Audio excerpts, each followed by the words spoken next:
Hello, my name is Tofpik. I am Head of Technical Analysis and Senior Markets Analyst at ADM Investor Services International Limited. I'd like to bring you some foreign exchange charts to look at, and I'd first like to start with the euro-dollar. Now here we have a small bearish harami yesterday, but also could be seen as a potential hammer or hanging man type pattern as well.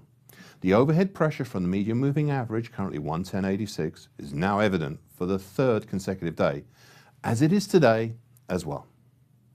The next chart I'd like to look at is cable, aka sterling against the US dollar. An indecisive doji cross yesterday, possibly bullish, as it is once again based upon the lower time, currently 129.06, of the key September to October bullish Andrews pitchfork. We're still on hold over the idea that the recent move since early October may be a topping action rather than a bullish halfway hesitation.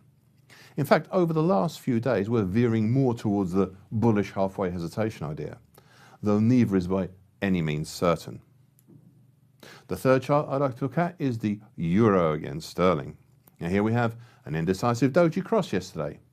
It was a limited follow through to the previous session's bullish engulfing pattern, but it still seems the market is fighting shy of moving below the super interesting 38.2% Fibonacci line, the big old 2006-2008 move at 85.52, and thereby testing once again the nearby lower time, currently at 85.27 of the big, mildly bullish 2017-2019 shift pitchfork. However, the market also seems wary of testing up to the big overhead congestion band formed over mid-October to early November between 8600 and 8660. Overall, please don't forget that we're still within the same congestion zone dating from March, April this year between roughly 8520 and 8680, just towards the lower end of it.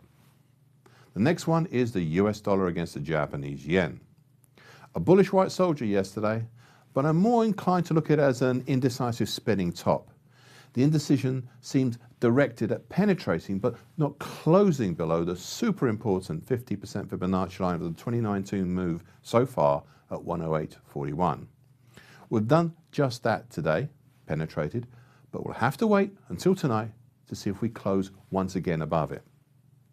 The final chart I'd like to look at is the Aussie dollar against the US dollar. After a surprising but still interesting key reversal up 2 days ago, we next had a surprising but interesting countering bearish harami yesterday. The market closed back below the old but still significant broken upper time, currently at 68.17, of the December 2018 to January 2019 shift pitchfork, though still above the very recent 50% Fibonacci line at 67.99. The reason the market reverted was the same as white halted its rise at the key reversal up. The renewed resistance of the overhead medium moving average, and that's currently at 68.31. Today we've dipped down below the 50% Fibonacci line, but back above it again at this time. I've mentioned a few times how this recent action has started to look like a counter to last month's monthly key reversal up. This still stands true today. Just watch the action and closes around the 50% Fibonacci level. That about wraps it up. So in the meantime, good trading.